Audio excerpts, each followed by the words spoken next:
ইসরায়েলের গোয়েন্দা সংস্থা মোসাদকে তথ্য সরবরাহের জন্য এক ব্যক্তির ফাঁসি কার্যকর করেছে ইরান। ইরান ইসরায়েলের চলমান স্নায়ুযুদ্ধের মধ্যে এই খবর সারা বিশ্বে শোরগোল তৈরি করেছে। খতিয়ে দেখা হচ্ছে ইরানের অভ্যন্তরে মোসাদের গোয়েন্দা নজরদারির আদ্যোপান্ত। ইরান সরকার বলছে স্বদেশি নাগরিকের এই ফাঁসি ছিল একটি বার্তা, যার মাধ্যমে মোসাদের মতো সংস্থাকে স্পষ্ট জানিয়ে দেওয়া হয়েছে যে ইরানের মাটিতে ইসরায়েলের গোয়েন্দা কর্মকাণ্ড বরদাস্ত করা হবে না। মোসাদ অত্যন্ত গোপনীয়ভাবে কাজ করে এবং তাদের এজেন্টরা ছদ্মনামে ভুয়া পরিচয়পত্র ব্যবহার করে বিভিন্ন দেশে ঢুকে পড়ে। বিশ্বজুড়ে গোয়েন্দা নেটওয়ার্ক গড়ে তুলে স্থানীয় বা বিদেশি নাগরিকদেরও নিয়োগ দেয় মোসাদ। তাদেরই একজন ছিলেন ইরানের ৪১ বছর বয়সী পেদ্রাম মাদানি। তাকে ইরানের সার্বভৌমত্বের প্রতি হুমকি হিসেবে আখ্যায়িত করেছে দেশটির সর্বোচ্চ আদালত। ইসরায়েলের গুপ্তচর গ্রেপ্তারে চিরুনি তল্লাশি চলছে সমগ্র ইরান জুড়ে। এই মুহূর্তে ইরানের সবচেয়ে বড় লক্ষ্য তাদের পরমাণু কেন্দ্রের গোপনীয়তা রক্ষা। যদিও ইসরায়েল দীর্ঘদিন ধরে সন্দেহ করছে যে ইরান পরমাণু অস্ত্র তৈরির খুব কাছাকাছি আছে। যদি ইসরায়েলের এই আশঙ্কা সত্যি হয়, তবে পারমাণবিক শক্তিধর দেশের তালিকায় গোপন নাম ইরান। এই আশঙ্কা থেকেই হয়তো এখন পর্যন্ত ইরানের সাথে নরম সুরে কথা বলছেন ট্রাম্প। তার হুমকি ধামকিকেও বেশ নরম বলে আখ্যায়িত করছেন বিশ্লেষকগণ। ইসরায়েল বরাবরই ইরানকে তাদের জন্য সবচেয়ে বড় হুমকি হিসেবে দেখে। ইসরায়েলি নিরাপত্তা সংস্থাগুলো মনে করে ইরান শুধু পরমাণু কর্মসূচি নয়, গোটা অঞ্চলে তাদের বিরুদ্ধে গুপ্তচর বৃত্তি ও নাশকতামূলক কর্মকাণ্ড চালিয়ে যাচ্ছে। ইসরায়েলি গণমাধ্যম ও সরকারি সূত্রগুলো বলছে ইরান যাতে পরমাণু অস্ত্র না পায় সেজন্য প্রয়োজনে সামরিক হামলার হুমকিও দিয়ে রেখেছে। ইসরায়েলি কর্তৃপক্ষ ইরানের অভ্যন্তরে মোসাদের কার্যক্রম নিয়ে প্রকাশ্যে কোনো মন্তব্য না করলেও তারা দাবি করে ইরান আন্তর্জাতিক সন্ত্রাসবাদ ছড়াচ্ছে এবং ইসরায়েলের বিরুদ্ধে সরাসরি ও পরোক্ষভাবে হামলার পরিকল্পনা করছে। ইসরায়েল বারবার দাবি করেছে ইরানে গুপ্তচর বৃত্তি ও নাশকতা প্রতিহত করতে তারা প্রয়োজনীয় পদক্ষেপ নিচ্ছে এবং ইরানি পারমাণবিক কর্মসূচি বন্ধে প্রয়োজনে আরও কঠোর হতে পারে। তবে বিশ্লেষকরা বলছেন মোসাদ যতই শক্তিশালী হোক না কেন, নিজেদের ভূখণ্ডে কোনো কিছুর বিনিময়েই ইসরায়েলি কার্যক্রম চালাতে দেবে না ইরান। তবে অনেক বিশ্লেষকই বলছেন মোসাদের মতো সংগঠনের কার্যক্রম পুরোপুরি ঠেকানো প্রায় অসম্ভব, কারণ মোসাদ শুধু প্রযুক্তি নয়, ছদ্মবেশ, অর্থনৈতিক লেনদেন, এমনকি আন্তর্জাতিক কূটনীতির জটিলতাকেও কাজে লাগায়। কিন্তু ইরান ইসরায়েল ছায়াযুদ্ধের এই নতুন পর্বে গোটা অঞ্চলেই অনিশ্চয়তা ও উত্তেজনা বাড়ছে। ইরান তাদের অভ্যন্তরীণ নিরাপত্তা ও পরমাণু গোপনীয়তা রক্ষায় আরও কঠোর হচ্ছে, আর ইসরায়েলও তাদের নিরাপত্তা ও গোয়েন্দা তৎপরতা আরও বাড়াবে বলে ধারণা করা হচ্ছে।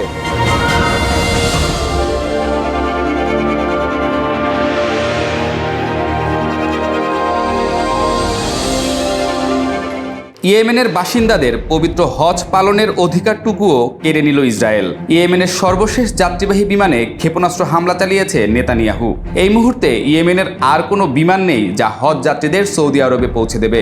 সম্পূর্ণ পরিকল্পিতভাবে হজ যাত্রার এই বিমান ধ্বংসের খবর প্রকাশ করেছে বিভিন্ন আন্তর্জাতিক গণমাধ্যম। বিমানটি ছিল হজযাত্রীদের সৌদি আরবে পৌঁছে দেওয়ার একমাত্র ভরসা। হামলার সময় বিমানটি রানওয়েতে প্রস্তুত ছিল। যাত্রীদের বোর্ডিংয়ের ঠিক আগ মুহূর্তে হামলা হয়। সামাজিক যোগাযোগ মাধ্যমে ছড়িয়ে পড়া ছবিতে দেখা যায় বিমানটি আগুনে পুড়ে ছাই হয়ে গেছে, আকাশে ঘন কালো ধোঁয়া। হুথি নেতা আব্দুল মালিক আল হুথি বলেন, ইসরায়েল যতই আগ্রাসন চালাক, আমরা ফিলিস্তিনিদের পাশে থাকব। বিমানবন্দরের মহাব্যবস্থাপক খালেদ আল শাইফ এক্স মাধ্যমে লেখেন, ইসরায়েল আমাদের শেষ বেসামরিক বিমানটিও ধ্বংস করেছে। এখন ইয়েমেনিদের আর কোনো উপায় নেই, তারা হজ, চিকিৎসা, শিক্ষা বা জরুরি প্রয়োজনে দেশ ছাড়তে পারবে না।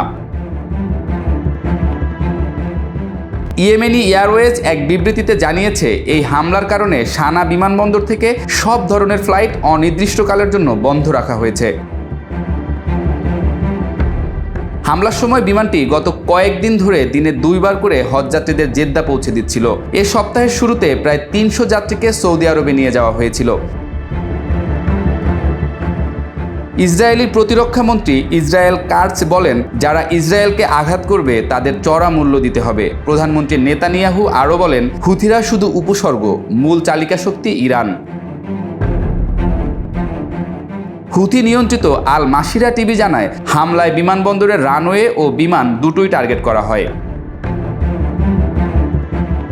ইসরায়েলের এই হামলা আসে একদিন পর যখন হুথি বিদ্রোহীরা ইসরায়েলের দিকে দুটি ব্যালিস্টিক ক্ষেপণাস্ত্র ছুড়েছিল। ইসরায়েল দাবি করেছে বিমানটি সন্ত্রাসী কাজে ব্যবহৃত হচ্ছিল, যদিও ইয়েমেনি এয়ারওয়েজ বলছে এটি ছিল ইয়েমেনের একমাত্র বেসামরিক বিমান। জাতিসংঘের বিশেষ দূত হান্স গ্রান্ডবার্গ এই হামলার তীব্র নিন্দা জানিয়ে বলেন, এই হামলা ইয়েমেনিদের চিকিৎসা, শিক্ষা, পরিবারে যোগদান এবং বিশেষ করে হজ পালনের অধিকার থেকে বঞ্চিত করল। তিনি আরও বলেন, বেসামরিক অবকাঠামোতে হামলা আন্তর্জাতিক আইনের পরিপন্থী এবং মানবিক সংকট আরও গভীর করবে। ইয়েমেনে এমনিতেই চলছে ভয়াবহ মানবিক সংকট। দেশটির 80% মানুষ আন্তর্জাতিক সহায়তার উপর নির্ভরশীল। বিমানবন্দর ও সমুদ্র বন্দরে হামলা এই সংকটকে আরও ভয়াবহ করে তুলছে। চিকিৎসা, খাদ্য, ওষুধ সবকিছুই এখন ঝুঁকির মুখে।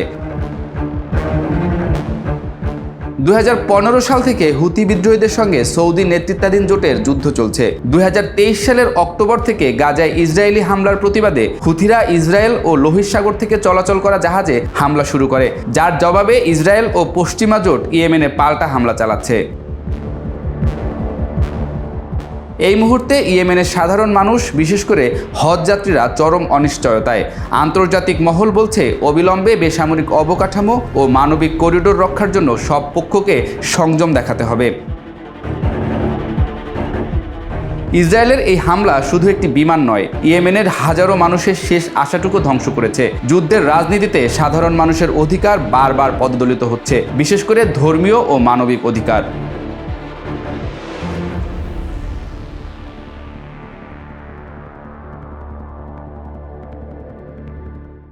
কোনো কিছুই যেন থামাতে পারছে না নেতানিয়াহুকে।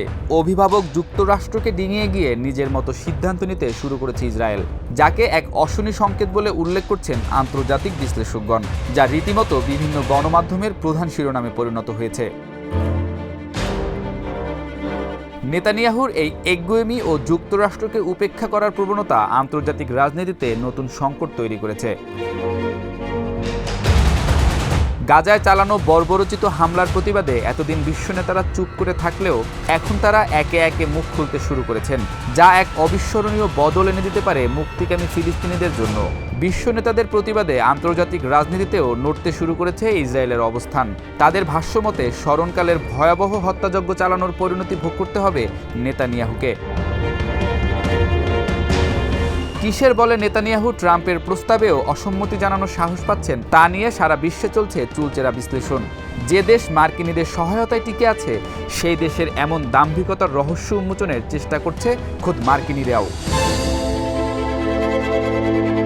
বিশ্লেষকদের মতে নেতানিয়াহুর এই অনমনীয়তার পেছনে রয়েছে কয়েকটি বড় কারণ, যার মধ্যে রয়েছে ইসরায়েলের অভ্যন্তরীণ রাজনীতিতে চরম ডানপন্থী জোটের চাপ এবং নিজের ক্ষমতা ধরে রাখার লড়াই। এদিকে নেতানিয়াহু বিশ্বাস করেন যুক্তরাষ্ট্রের জন্য ইসরায়েল ছাড়া মধ্যপ্রাচ্যে কার্যকর কোনো বিকল্প নেই, তাই তিনি মার্কিন চাপকেও পাত্তা দিচ্ছেন না। যুদ্ধকালীন পরিস্থিতিতে নিজের বিরুদ্ধে দুর্নীতি ও ব্যর্থতার অভিযোগও আড়াল করে রাখার সুযোগ পাচ্ছেন তিনি। ইউরোপীয় ইউনিয়ন, যুক্তরাজ্য, ফ্রান্স, কানাডা, এমনকি জার্মানিও গাজায় ইসরায়েলের সামরিক অভিযানের নিন্দা জানিয়েছে। জাতিসংঘ ও আন্তর্জাতিক অপরাধ আদালত নেতানিয়াহুর বিরুদ্ধে যুদ্ধাপরাধের অভিযোগ এনেছে। বিশ্ব নেতাদের এই প্রতিবাদ ও চাপের মুখে ইসরায়েলের অবস্থান ক্রমেই নড়বড়ে হয়ে উঠছে। আন্তর্জাতিক অঙ্গনে একঘরে হয়ে পড়ছে তারা। বিশ্লেষকরা বলছেন, এই পরিস্থিতি অব্যাহত থাকলে ইসরায়েলের জন্য ভবিষ্যতে কূটনৈতিক ও অর্থনৈতিক চাপ আরও বাড়বে এবং ফিলিস্তিনিদের মুক্তি আন্দোলনেও নতুন গতি আসতে পারে। ইরান গাজায় ইসরায়েলের কর্মকাণ্ডকে সরাসরি আগ্রাসন ও মানবতা বিরোধী অপরাধ বলে আখ্যা দিয়েছে। ইরানের শীর্ষ নেতারা ফিলিস্তিনি জনগণের প্রতি সংহতি প্রকাশ করেছেন এবং ইসরায়েল বিরোধী প্রতিরোধে আরও সমর্থনের আহ্বান জানিয়েছেন। যুক্তরাজ্য সরকার গাজায় সহিংসতা বৃদ্ধিতে গভীর উদ্বেগ প্রকাশ করেছে এবং অবিলম্বে যুদ্ধবিরতির আহ্বান জানিয়েছে। ব্রিটিশ কর্মকর্তারা দুই পক্ষকে আলোচনায় ফেরার তাগিদ দিয়েছেন এবং বেসামরিক মানুষের নিরাপত্তা নিশ্চিত করার উপর জোর দিয়েছেন। মধ্যপ্রাচ্যের বিভিন্ন দেশ, বিশেষ করে জর্ডান, লেবানন, কাতার, ইসরায়েলের সামরিক অভিযানের তীব্র নিন্দা জানিয়েছে। তারা আন্তর্জাতিক হস্তক্ষেপ ও মানবিক সহায়তা বৃদ্ধির দাবি জানিয়েছে। অনেক দেশে ইসরায়েল বিরোধী বিক্ষোভও হয়েছে। চীন সব পক্ষকে সংযম দেখানোর আহ্বান জানিয়েছে এবং শান্তিপূর্ণ আলোচনার মাধ্যমে সংকট সমাধানের উপর গুরুত্ব দিয়েছে। চীনা কর্মকর্তারা আন্তর্জাতিক সম্প্রদায়কে মানবিক সহায়তা ও আঞ্চলিক স্থিতিশীলতা রক্ষায় একযোগে কাজ করার আহ্বান জানিয়েছেন। সব মিলিয়ে নেতানিয়াহুর একগুঁয়ে অবস্থান ও যুক্তরাষ্ট্রকেও উপেক্ষা করার প্রবণতা শুধু ইসরায়েলকে নয়, পুরো অঞ্চল ও বিশ্ব রাজনীতিকে নতুন অনিশ্চয়তার মুখে ঠেলে দিয়েছে। আন্তর্জাতিক চাপ ও নিন্দার মুখে ইসরায়েলের ভবিষ্যৎ কূটনৈতিক অবস্থান কতটা টেকসই থাকবে সেটাই এখন বড় প্রশ্ন।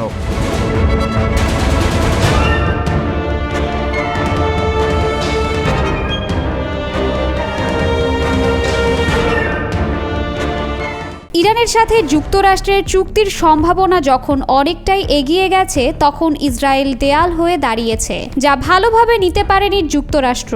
এরই মাঝে নেতানিয়াহু আবার ইরান আক্রমণের হুঙ্কার দিয়েছে, আর এই হুঙ্কারে যার পর নেই বিরক্ত হয়েছেন ডোনাল্ড ট্রাম্প। বাধ্য হয়ে ট্রাম্প এবার নেতানিয়াহুকে চূড়ান্ত সতর্কবার্তা পাঠিয়েছেন। ওয়াশিংটন সহ বিশ্বের অনেক গণমাধ্যম এমন খবরই প্রকাশ করেছে। ইরানের পারমাণবিক স্থাপনাগুলোতে হামলার প্রস্তুতি নিচ্ছে ইসরায়েল। সম্প্রতি যুক্তরাষ্ট্রের গোয়েন্দা সংস্থাগুলোর নতুন তথ্যে এই বিষয়টি সামনে এসেছে, আর এরপরই নড়েচড়ে বসেছেন যুক্তরাষ্ট্রের প্রেসিডেন্ট ডোনাল্ড ট্রাম্প। ইরানে আক্রমণ না করতে ইসরায়েলের প্রধানমন্ত্রী নেতানিয়াহুকে সতর্ক করে দিয়েছেন তিনি। মূলত পরমাণু ইস্যুতে যুক্তরাষ্ট্র ও ইরানের মধ্যে আলোচনা চলমান রয়েছে এবং এর মধ্যেই ট্রাম্পের পক্ষ থেকে এই সতর্কতা উচ্চারণ করা হলো। সংবাদ মাধ্যম আল জাজিরার এক প্রতিবেদনে উঠে এসেছে এই তথ্য। প্রেসিডেন্ট ডোনাল্ড ট্রাম্প জানিয়েছেন তিনি ইসরায়েলি প্রধানমন্ত্রী নেতানিয়াহুকে ইরানের ওপর কোনো সামরিক হামলা না চালানোর জন্য বলেছেন, যাতে তার প্রশাসন তেহরানের সাথে একটি নতুন পারমাণবিক চুক্তির জন্য আরও সময় পায়। কারণ ওমান ও ইতালিতে ইতোমধ্যেই বেশ কয়েক দফায় দেশ দুটির মধ্যে আলোচনা অনুষ্ঠিত হয়েছে। হোয়াইট হাউসে সাংবাদিকদের ট্রাম্প বলেন তিনি নেতানিয়াহুকে জানিয়েছেন এখন ইরানে হামলা করা সঠিক হবে না, কারণ আমরা একটি সমাধানের খুব কাছাকাছি রয়েছি। এদিকে ইসরায়েলের প্রধানমন্ত্রী নেতানিয়াহু সম্প্রতি ইঙ্গিত দিয়েছিলেন ইরানের পারমাণবিক স্থাপনাগুলোতে হামলা চালানোর পরিকল্পনা আছে। তবে ইরান হুঁশিয়ারি দিয়েছে তাদের ওপর হামলা হলে কঠোর জবাব দেওয়া হবে এবং দায় নিতে হবে যুক্তরাষ্ট্রকে। সংবাদ মাধ্যম আল জাজিরা বলছে, ওমান ও ইতালিতে কয়েক দফা বৈঠকের পর এখন ইরান ও যুক্তরাষ্ট্রের মধ্যে নতুন করে চুক্তির সম্ভাবনা দেখা দিয়েছে। বার্তা সংস্থা রয়টার্সের কাছে নাম প্রকাশে অনিচ্ছুক দুই ইরানি কর্মকর্তা বলেছেন, যুক্তরাষ্ট্র যদি ইরানের জব্দ করা অর্থ ছেড়ে দেয় এবং বেসামরিক উদ্দেশ্যে ইউরেনিয়াম পরিশোধনের অধিকার মেনে নেয়, তাহলে ইরান 1 বছরের জন্য ইউরেনিয়াম সমৃদ্ধকরণ বন্ধ রাখতে পারে। তাদের ভাষ্য, যদি ওয়াশিংটন এই শর্তগুলো মেনে নেয় তাহলে শিগগিরই একটি রাজনৈতিক সমঝোতায় পৌঁছানো সম্ভব। তবে এই প্রস্তাব এখনও প্রাথমিক পর্যায়ে রয়েছে। অন্যদিকে জাতিসংঘের পারমাণবিক পর্যবেক্ষণ সংস্থার প্রধান রাফায়েল মারিয়ানো গ্রোসি জানিয়েছেন ইরান যুক্তরাষ্ট্র আলোচনার ফল এখনও অনিশ্চিত। তবে তিনি বলেন আলোচনা অব্যাহত থাকা ইতিবাচক দিক। এর মানে হচ্ছে দুই পক্ষের মধ্যে সমাধানে পৌঁছানোর ইচ্ছা রয়েছে। 2015 সালের পরমাণু চুক্তি অনুযায়ী ইরান তার পারমাণবিক কর্মসূচিতে সীমা আরোপ করেছিল এবং এর বিনিময়ে আন্তর্জাতিক নিষেধাজ্ঞা শিথিল করা হয়। কিন্তু 2018 সালে প্রেসিডেন্ট ট্রাম্প একতরফাভাবে সেই চুক্তি থেকে সরে আসেন, যার ফলে উত্তেজনা তীব্র আকার নেয়। যুক্তরাষ্ট্র বারবার বলছে যে কোনো নতুন চুক্তিতে ইরানকে সম্পূর্ণভাবে ইউরেনিয়াম সমৃদ্ধকরণ বন্ধ করতে হবে, কারণ এটি পারমাণবিক অস্ত্র তৈরির পথে এগোনোর সম্ভাবনা তৈরি করে। তবে ইরান বলছে তাদের কর্মসূচি শুধু শান্তিপূর্ণ ও বেসামরিক উদ্দেশ্যে। একই সঙ্গে ইউরেনিয়াম সমৃদ্ধকরণের অধিকার ছাড়তে অস্বীকৃতি জানিয়েছে ইরান, কারণ এটিকে নিজেদের জাতীয় অধিকারের লঙ্ঘন হিসেবে দেখছে তেহরান। লেবাননের ফিলিস্তিনি শরণার্থী শিবিরে দীর্ঘদিন ধরে অস্ত্রধারী গোষ্ঠীগুলোর নিয়ন্ত্রণ চলে আসছে, কিন্তু সময় বদলাচ্ছে। এবার লেবানন সরকার ও আন্তর্জাতিক মহলের চাপের মুখে শিবিরগুলোতে অস্ত্র জমা দেওয়ার নতুন অধ্যায় শুরু হতে যাচ্ছে। 1969 সালের এক চুক্তির আওতায় লেবাননের 12টি শরণার্থী শিবিরে ফিলিস্তিনি গোষ্ঠীগুলো, বিশেষ করে ফাতাহ, হামাস, ইসলামিক জিহাদ, নিজেদের নিরাপত্তা ও শাসন বজায় রেখেছিল। এই অস্ত্রই ছিল তাদের আত্মরক্ষার প্রধান ভরসা। কিন্তু সাম্প্রতিক সময়ে লেবাননের রাজনৈতিক অঙ্গনে বড় পরিবর্তন এসেছে। লেবাননের নতুন সরকার রাষ্ট্রীয় নিয়ন্ত্রণ প্রতিষ্ঠায় দৃঢ়। প্রেসিডেন্ট জোসেফ আউন ও ফিলিস্তিনি প্রেসিডেন্ট মাহমুদ আব্বাস যৌথভাবে ঘোষণা দিয়েছেন, শিবিরে অস্ত্রের যুগ শেষ, এখন থেকে শিবিরের নিরাপত্তা দেখবে শুধু লেবাননের রাষ্ট্রীয় বাহিনী। তবে এই সিদ্ধান্ত নিয়ে শিবিরের ভেতরে ও বাইরে চলছে মিশ্র প্রতিক্রিয়া। ফাতাহ গোষ্ঠী রাষ্ট্রীয় সিদ্ধান্ত মেনে নেয়ার ইঙ্গিত দিলেও হামাস ও ইসলামিক জিহাদ সহ অনেক গোষ্ঠী এখনও সশস্ত্র প্রতিরোধের পক্ষে। তাদের দাবি, অস্ত্র ছাড়া শরণার্থীদের নিরাপত্তা নিশ্চিত করা কঠিন। শিবিরের অনেক বাসিন্দা বলছেন, অস্ত্র ছাড়া তারা নিজেদের নিরাপত্তাহীন বোধ করেন। আবার কেউ কেউ মনে করেন অস্ত্রের উপস্থিতি বরং শান্তি ও উন্নয়নের পথে বড় বাধা। বিশেষজ্ঞরা বলছেন, নিরস্ত্রীকরণ প্রক্রিয়া সহজ হবে না, কারণ শিবিরে বহু বছর ধরে চলে আসা গোষ্ঠীগত সহিংসতা, অপরাধ এবং রাজনৈতিক বিভাজন এই উদ্যোগকে জটিল করে তুলেছে। তবুও লেবাননের সরকার ও আন্তর্জাতিক মহল মনে করছে এখনই সময় রাষ্ট্রীয় নিয়ন্ত্রণ প্রতিষ্ঠার, কারণ হিজবুল্লাহর সাম্প্রতিক দুর্বলতা ও দেশের রাজনৈতিক পরিবর্তন এই উদ্যোগের জন্য অনুকূল পরিবেশ তৈরি করেছে। এদিকে ফিলিস্তিনি শরণার্থীদের অধিকার নিয়েও নতুন করে আলোচনা শুরু হয়েছে। জাতিসংঘের তথ্য বলছে, লেবাননে প্রায় 2,70,000 ফিলিস্তিনি শরণার্থী নাগরিক অধিকার, কর্মসংস্থান এমনকি স্বাস্থ্যসেবা থেকেও বঞ্চিত। লেবাননে ফিলিস্তিনি শিবিরের নিরস্ত্রীকরণ শুধু দেশের অভ্যন্তরীণ নিরাপত্তা নয়, গোটা অঞ্চলের রাজনীতিতে বড় পরিবর্তন আনতে পারে। তবে শরণার্থীদের অধিকার, গোষ্ঠীগুলোর ঐক্য এবং রাষ্ট্রীয় কর্তৃত্ব, এই তিনটি ইস্যুতে সমঝোতা ছাড়া স্থায়ী সমাধান অসম্ভব।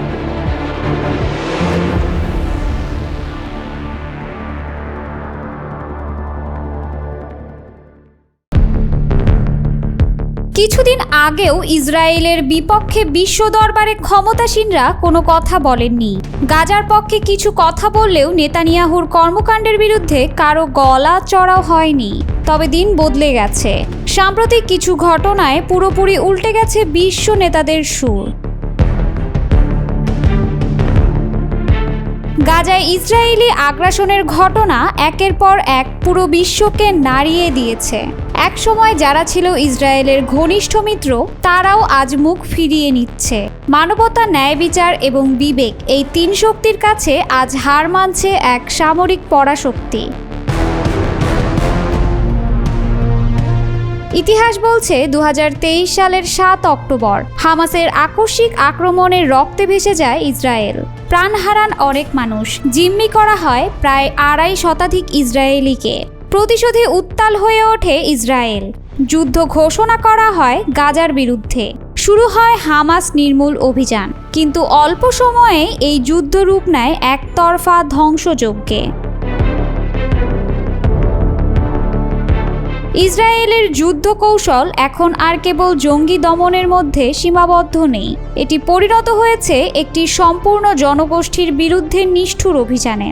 প্রতিনিয়ত বোমাবর্ষণ, খাদ্য ও ওষুধের অবরোধ, ধ্বংসস্তূপে পরিণত হওয়া হাসপাতাল, পানির সংকট, ক্ষুধার্ত শিশুদের কঙ্কালসার দেহ, সব মিলিয়ে এক ভয়াবহ মানবিক বিপর্যয়। বিশ্ব যে শুধু দেখছে তা নয়, তারা এখন কথা বলছে, প্রতিবাদ করছে। মার্চ মাসে গাজায় সংঘটিত এক ভয়াবহ হত্যাকাণ্ড গোটা পৃথিবীকে নাড়িয়ে দেয়। এরপরই পাল্টে যেতে শুরু করে কূটনৈতিক সমীকরণ। ফ্রান্স, যুক্তরাজ্য ও কানাডা একযোগে ইসরায়েলের সামরিক অভিযানের কড়া সমালোচনা করে জানায়, এটি আর সহ্য করা যাচ্ছে না। অবিলম্বে যুদ্ধ বন্ধ করতে হবে এবং ত্রাণ সামগ্রী প্রবেশ করতে দিতে হবে। তারা আরও হুঁশিয়ারি দিয়ে বলেছে, ইসরায়েল যদি আহ্বানে সাড়া না দেয় তবে আরও কঠোর পদক্ষেপ গ্রহণ করা হবে। তবে নেতানিয়াহু এই সমালোচনার জবাবে বলেন, পশ্চিমারা আসলে হামাসকে পুরস্কার দিচ্ছে। তিনি বলেন, ইসরায়েল কখনো যুদ্ধ থামাবে না যতক্ষণ না হামাস অস্ত্র ফেলে দিচ্ছে, বন্দীদের ছেড়ে দিচ্ছে, নেতারা নির্বাসনে চলে যাচ্ছে এবং গাজা পুরোপুরি নিরস্ত্র হচ্ছে। তিনি পশ্চিমাদের অভিযোগগুলোকে ইহুদি বিদ্বেষ বলে দাবি করে তাদের ওপর ভর্ৎসনা করেন। তবে বাস্তবতা হচ্ছে, ইসরায়েল এখন তার দীর্ঘদিনের বন্ধুদেরও হারাতে বসেছে। যুক্তরাষ্ট্রের সঙ্গে ইসরায়েলের সম্পর্ক ঐতিহাসিকভাবে ঘনিষ্ঠ। সেখানকার প্রভাবশালী সিনেটররাও এখন হুঁশিয়ারি দিচ্ছে, তারা বলছেন, আমরা অস্ত্র দিচ্ছি, জাতিসংঘে তোমাদের রক্ষা করেছি, কিন্তু যদি মানুষ না খেয়ে মরে, শিশুদের লাশ দেখতে হয়, তবে সেই সমর্থন আর চলবে না।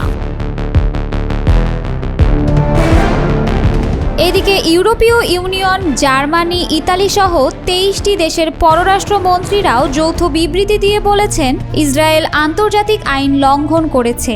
তারা গাজার 21 লাখ মানুষকে একযোগে শাস্তি দিচ্ছে। বিমান ও স্থল হামলায় ইতোমধ্যেই নিহত হয়েছেন 53,000-এরও বেশি ফিলিস্তিনি, যার অধিকাংশই নারী ও শিশু। জাতিসংঘ জানিয়েছে, গাজার মানুষ এখন সরাসরি দুর্ভিক্ষের মুখোমুখি। বিশুদ্ধ পানি নেই, খাদ্য মজুদ শেষ, ওষুধ নেই, হাসপাতালগুলো ধ্বংসপ্রাপ্ত। জাতিসংঘ যাদের একসময় ইসরায়েলের প্রতি সদয় মনে করা হতো, তারাও এখন কড়া ভাষায় বলছে, এই পরিস্থিতি যুদ্ধাপরাধের সীমানা ছুঁয়ে যাচ্ছে।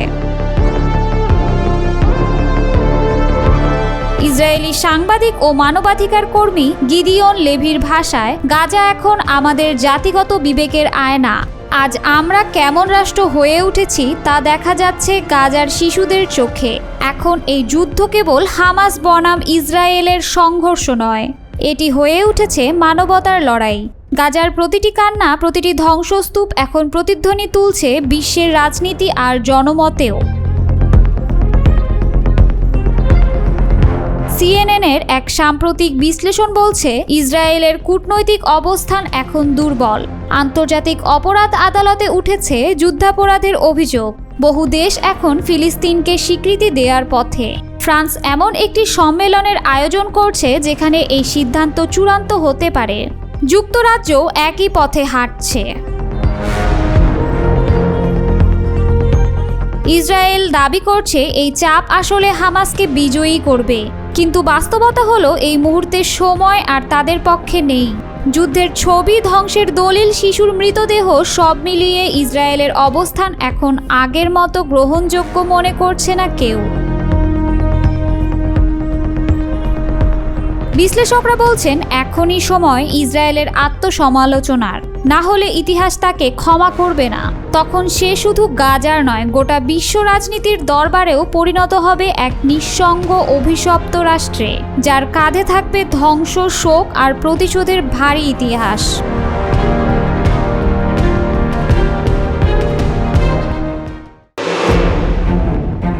মাত্র 37 বছর বয়সে আফ্রিকার অন্যতম আলোচিত নেতা হয়ে উঠেছেন বুরকিনা ফাসোর কারিশমাটিক সেনাশাসক ক্যাপ্টেন ইব্রাহিম ট্রায়োরে। 2022 সালে সেনা অভ্যুত্থানের মাধ্যমে ক্ষমতা গ্রহণ করে তিনি নিজ দেশসহ গোটা আফ্রিকার রাজনৈতিক ও কূটনৈতিক পরিমণ্ডলে এক নবজাগরণ সূচিত করেছেন। পশ্চিমা সাম্রাজ্যবাদ ও নব্য উপনিবেশবাদের বিরুদ্ধে তার কঠোর অবস্থান, পশ্চিমা শক্তির বিরুদ্ধে স্পষ্ট ভাষায় উচ্চারিত বক্তব্য এবং আফ্রিকার সার্বভৌমত্ব রক্ষার অঙ্গীকার তাকে অনেকের চোখে আফ্রিকার চে গুয়েভারাতে পরিণত করেছে। 2023 সালে রাশিয়ায় আয়োজিত আফ্রিকা রাশিয়া সম্মেলনে ট্রায়োরে আফ্রিকার নেতাদের উদ্দেশ্যে বলেন, সাম্রাজ্যবাদীদের ঘোরানো ছড়ির ইশারায় আর পুতুলের মতো নাচা বন্ধ করুন। এই বক্তব্য রাশিয়ার রাষ্ট্রীয় প্রচার মাধ্যমে ফলাও করে প্রচার করা হয়, যা ট্রায়োরেকে গোটা আফ্রিকার একটি প্রতীকী মুখে পরিণত করে।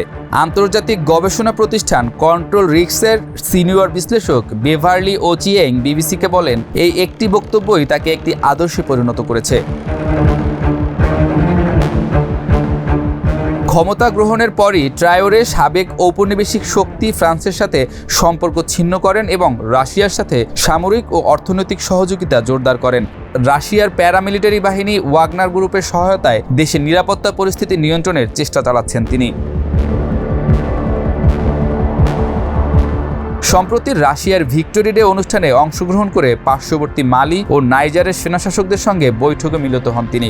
বৈঠকের পর সামাজিক যোগাযোগ মাধ্যমে তিনি লেখেন, আমরা 3 দেশ একসাথে সন্ত্রাসবাদ ও সাম্রাজ্যবাদের বিরুদ্ধে যুদ্ধ করে বিজয় অর্জনের পথে অগ্রসর হচ্ছি। ইব্রাহিমকে অনেকেই বুরকিনা ফাসোর প্রাক্তন বিপ্লবী নেতা থমাস সাঙ্কারার উত্তরসূরি হিসেবে মনে করেন। সাঙ্কারার মতোই ইব্রাহিম যুব সমাজকে উজ্জীবিত করছেন।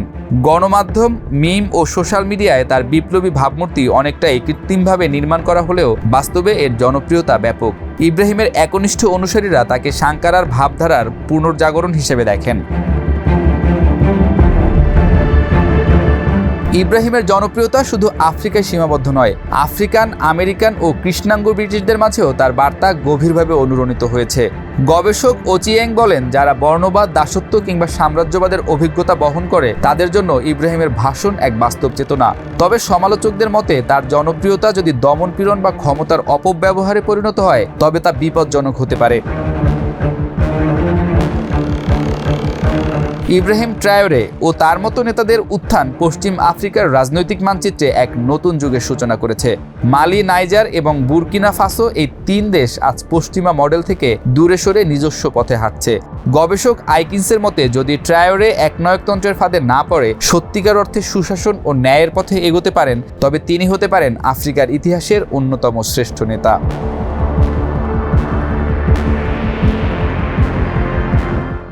সৌদি আরব ও কুয়েত যৌথভাবে ঘোষণা করেছে তাদের সীমান্তে নতুন তেল ও গ্যাসের খনি পাওয়া গেছে।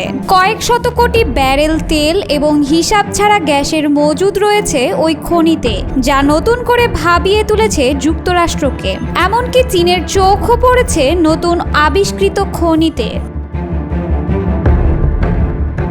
ধারণা করা হচ্ছে সৌদি আরব আর কুয়েতের অর্থনীতি এই এক খনিতেই অনন্য উচ্চতায় পৌঁছে যাবে।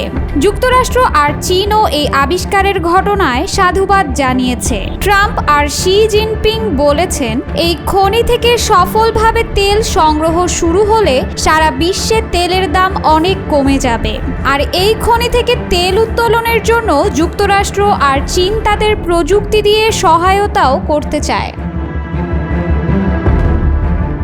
সম্প্রতি সৌদি আরব ও কুয়েত যৌথভাবে ঘোষণা দিয়েছে যে তারা সীমান্তবর্তী অঞ্চল আল-দুরা গ্যাস ফিল্ডে নতুন তেল ও গ্যাসের খনি আবিষ্কার করেছে।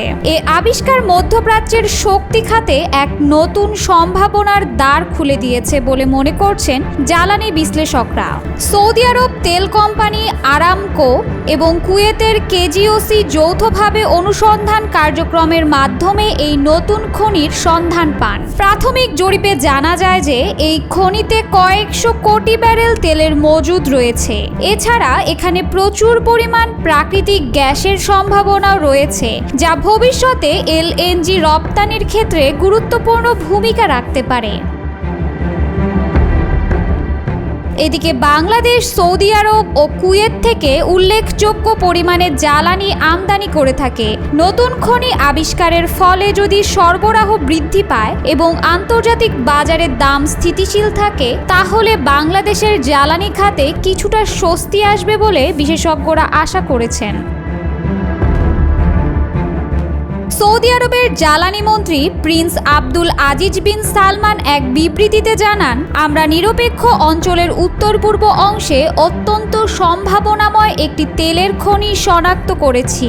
প্রাথমিক বিশ্লেষণে মনে হচ্ছে এই খনিতে দৈনিক প্রায় 3 লক্ষ ব্যারেল তেল উত্তোলনের সক্ষমতা রয়েছে। কুয়েতের জ্বালানি মন্ত্রী সাইদ মুনাফ আল হাজ্জাও একই সঙ্গে নিশ্চিত করেন যে যৌথ উদ্যোগে খনন কাজ চালিয়ে যাওয়া হবে এবং পরিবেশগত প্রভাব সহ নানা বিষয় বিবেচনায় রেখে প্রযুক্তি নির্ভর ও টেকসই পদ্ধতিতে উত্তোলন কার্যক্রম পরিচালিত হবে। যুক্তরাষ্ট্রভিত্তিক তেল বিষয়ক গবেষণা সংস্থা এনার্জি ইন্টেলিজেন্স জানিয়েছে, এই আবিষ্কার বৈশ্বিক তেলের সরবরাহ চাহিদার ভারসাম্যে নতুন গতি আনতে পারে, বিশেষ করে যখন ইউক্রেন রাশিয়া যুদ্ধ এবং মধ্যপ্রাচ্যের নিরাপত্তা সংকটের কারণে তেলের দাম অস্থির রয়েছে। এদিকে চীনের সিনহুয়া নিউজ এজেন্সি এবং ব্রিটেনের ফিনান্সিয়াল টাইমসও এই আবিষ্কারকে মধ্যপ্রাচ্যের তেল রাজনীতিতে টার্নিং পয়েন্ট হিসেবে বর্ণনা করেছে। বিশিষ্ট জ্বালানি বিশ্লেষক ডক্টর হামিদ আল রাশিদ বলেন, এই নতুন আবিষ্কার প্রমাণ করে যে মধ্যপ্রাচ্য এখনও বিশ্ব তেল সরবরাহের মূল চালিকা শক্তি। সৌদি ও কুয়েতের মধ্যে যৌথভাবে এই রকম একটি প্রকল্প চালানো আঞ্চলিক স্থিতিশীলতার পক্ষেও ইতিবাচক সংকেত। অন্যদিকে পরিবেশবিদরা আশঙ্কা করেছেন যে নতুন খনির অনুসন্ধান ও উত্তোলন কার্যক্রম জলবায়ু পরিবর্তনের ঝুঁকি বাড়াতে পারে যদি তা টেকসই পদ্ধতিতে পরিচালিত না হয়। অন্যদিকে আলদোরা গ্যাস ক্ষেত্রটি পারস্য উপসাগরের বিতর্কিত জলসীমায় অবস্থিত। এই খনি নিয়ে ইরান ও মালিকানার দাবি জানিয়ে আসছে বহুদিন ধরে। তবে সৌদি আরব ও কুয়েত 2022 সালেই এই খনিতে যৌথ উন্নয়ন প্রকল্পের ঘোষণা দেয়, যেখানে ইরানের অংশগ্রহণ নেই। বিষয়টি নিয়ে মধ্যপ্রাচ্য জ্বালানি ভূরাজনীতিতে উত্তেজনা বাড়তে পারে বলেও মনে করছেন বিশেষজ্ঞরা। সৌদি আরব ও কুয়েতের নতুন তেল খনির আবিষ্কার শুধু মধ্যপ্রাচ্য নয়, গোটা বিশ্ব জ্বালানি ভূরাজনীতিতে একটি গুরুত্বপূর্ণ অধ্যায়ের সূচনা করেছে। যদিও ভূরাজনৈতিক ঝুঁকি এখনও রয়েই গেছে, তবে এ আবিষ্কার আগামী 1 দশকে জ্বালানি সরবরাহের নতুন সমীকরণ রচনা করতে পারে।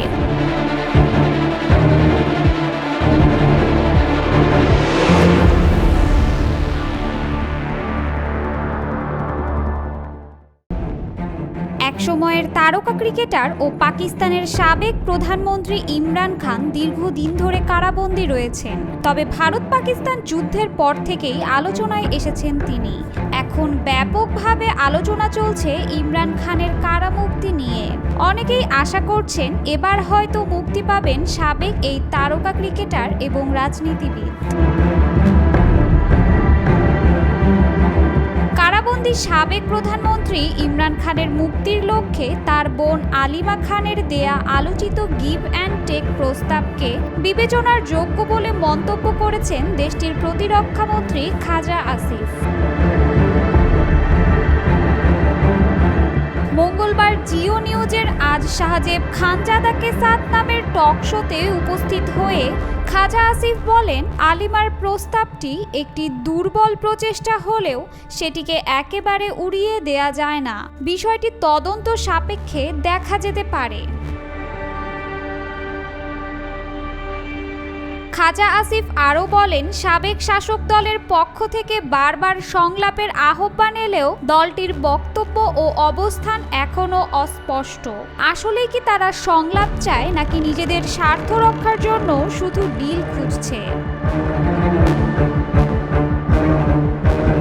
দুর্নীতি, ক্ষমতার অপব্যবহার এবং রাষ্ট্রের বিরুদ্ধে সহিংসতা উস্কে দেওয়ার অভিযোগে 2023 সালের আগস্টে ইমরান খানকে গ্রেপ্তার করা হয়। চলতি বছরের জানুয়ারিতে তাকে 14 বছরের কারাদণ্ড দেয়া হয়। ইমরান খানের দল পিটিআই এর দাবি, ইমরানের বিরুদ্ধে সমস্ত মামলা রাজনৈতিক উদ্দেশ্য প্রণোদিত। ইমরান নিজে সেনা কর্মকর্তা এবং বিদেশি ষড়যন্ত্রকে এজন্য দায়ী করেছেন। ইমরান খানের অভিযোগ, তাকে একজন সাধারণ বন্দীর ন্যূনতম অধিকার থেকেও বঞ্চিত করা হচ্ছে। গত 8 মাসে সন্তানদের সঙ্গে মাত্র একবার কথা বলতে পেরেছেন তিনি। এমনকি পাঠানো বইপত্র কারা কর্তৃপক্ষ আটকাচ্ছে বলে অভিযোগ করেন তিনি। এছাড়া ব্যক্তিগত চিকিৎসকের সেবা থেকেও বঞ্চিত করা হচ্ছে তাকে। ইমরান খান তার দলকে গোটা পাকিস্তান জুড়ে বড় ধরনের আন্দোলন শুরুর প্রস্তুতি নেওয়ার নির্দেশ দিয়েছেন। তার বোন আলিমা খান বলেন, ইমরান খান স্পষ্ট করে দিয়েছেন এই আন্দোলনের কেন্দ্র হবে না ইসলামাবাদ, বরং এটি হবে দেশব্যাপী। অন্যদিকে আন্দোলনের প্রস্তুতির মধ্যেই সরকার ও পিটিআই এর মধ্যে নতুন করে সংলাপ শুরুর সম্ভাবনার কথাও উঠে এসেছে। তবে সরকারি পর্যায়ে এখনও আনুষ্ঠানিক আলোচনা চলছে না বলে জানিয়েছেন খাইবার পাখতুনখোয়া সরকারের এক উপদেষ্টা। ইমরানের বোন আলিমা দাবি করেন, ইমরানের মামলাগুলোতে বিচারকদের উপর চাপ রয়েছে। পিটিশনগুলো হঠাৎ করেই লিস্ট থেকে গায়েব হয়ে যাচ্ছে এবং বিচার প্রক্রিয়া অদৃশ্য নির্দেশনার মাধ্যমে বাধাগ্রস্ত হচ্ছে। তিনি আরও বলেন, আমার ভাই যদি সারা জীবন জেলেই থাকেন তবুও তিনি অত্যাচারের কাছে মাথা নত করবেন না। তিনি বলেছেন, আমি আজীবন কারাবন্দী থাকলেও অন্যায়ের কাছে মাথা নত করব না।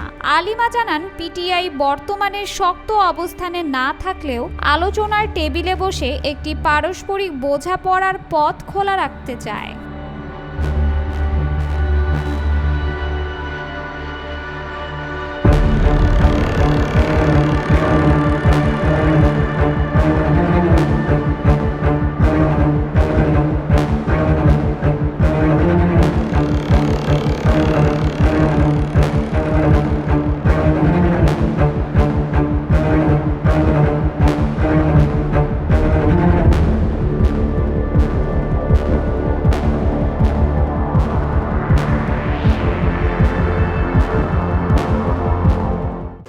unbearable. How could anyone?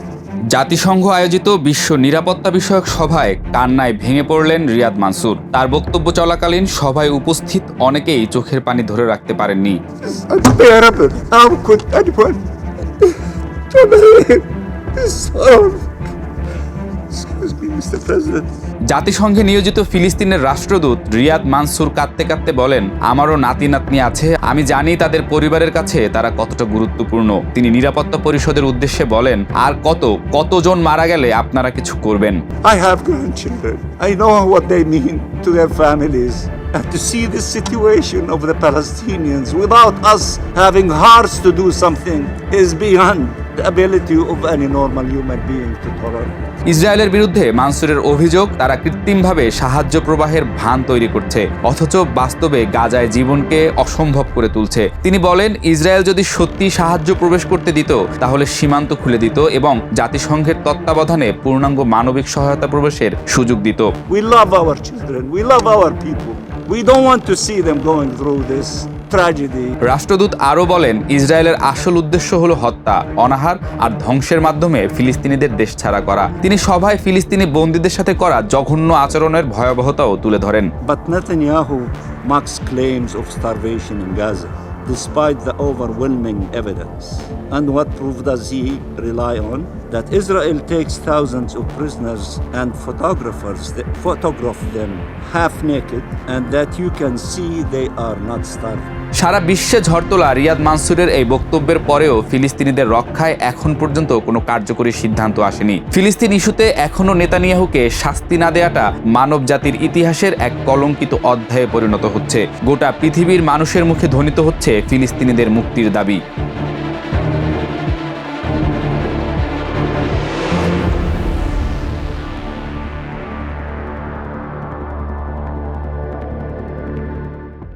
ইরানের সঙ্গে পারমাণবিক ইস্যুতে যুক্তরাষ্ট্রের চলমান আলোচনায় ইচ্ছাকৃতভাবে বাধা সৃষ্টি করার চেষ্টা করছেন ইসরায়েলের প্রধানমন্ত্রী বেনিয়ামিন নেতানিয়াহু। যুক্তরাষ্ট্র ভিত্তিক সংবাদ মাধ্যম নিউ ইয়র্ক টাইমসের এক প্রতিবেদনে উঠে এসেছে এমন তথ্য। তবে নেতানিয়াহুর কার্যালয় এই অভিযোগ প্রত্যাখ্যান করে নিউ ইয়র্ক টাইমসের প্রতিবেদনটিকে ভুয়া সংবাদ বলে অভিহিত করেছে। গত বুধবার প্রকাশিত ওই প্রতিবেদনে দাবি করা হয়, ইরানের পারমাণবিক কর্মসূচি সীমিত করতে কূটনৈতিক উদ্যোগের বিষয়ে সন্দেহ প্রকাশ করে সামরিক হামলার পক্ষে অবস্থান নিয়েছেন ইসরায়েলের প্রধানমন্ত্রী নেতানিয়াহু। এতে করে মার্কিন প্রেসিডেন্ট ডোনাল্ড ট্রাম্পের আলোচনার মাধ্যমে সমাধানের প্রচেষ্টা বাধাগ্রস্ত হতে পারে। নাম প্রকাশ না করার শর্তে কিছু মার্কিন কর্মকর্তার উদ্ধৃতি দিয়ে প্রতিবেদনে বলা হয়, যখন ট্রাম্প প্রশাসন ইরানের সঙ্গে একটি নতুন পারমাণবিক চুক্তির চেষ্টা করছিল, তখন নেতানিয়াহু হুমকি দিয়েছিলেন ইরানের গুরুত্বপূর্ণ পারমাণবিক স্থাপনাগুলোর ওপর হামলা চালানোর। এই অবস্থানে দুই নেতার মধ্যে একবার উত্তেজনাপূর্ণ ফোন আলাপও হয়েছিল। মার্কিন ও ইসরায়েলি কর্মকর্তাদের বরাতে আরও বলা হয়েছে, চলতি মাসেই ইরানের পারমাণবিক কেন্দ্রগুলোতে হামলা চালাতে ইসরায়েল প্রস্তুত ছিল, কিন্তু প্রেসিডেন্ট ট্রাম্প এই মুহূর্তে আলোচনা চালিয়ে যাওয়ায় সে পরিকল্পনা আপাতত স্থগিত রেখেছে ইসরায়েল। তবুও নেতানিয়াহু বারবার বলে চলেছেন, ইরানের দুর্বলতাকে কাজে লাগিয়ে এখনই সামরিক পদক্ষেপ নেওয়া উচিত। নিউ ইয়র্ক টাইমস আরও জানিয়েছে, যুক্তরাষ্ট্র ও ইসরায়েলের শীর্ষ পর্যায়ের বেশ কয়েকটি বৈঠকেও উত্তেজনা বিরাজ করেছে, যদিও এসব বৈঠকের বিস্তারিত তথ্য প্রতিবেদনে উল্লিখিত হয়নি। মজার বিষয় হলো, ইসরায়েল এই আলোচনায় সরাসরি অংশ নিচ্ছে না, তবে যুক্তরাষ্ট্র এই আলোচনা প্রসঙ্গে গঠনমূলক অগ্রগতির কথা জানিয়েছে এবং বলেছে দুই দেশ একটি চুক্তির পথে এগোচ্ছে।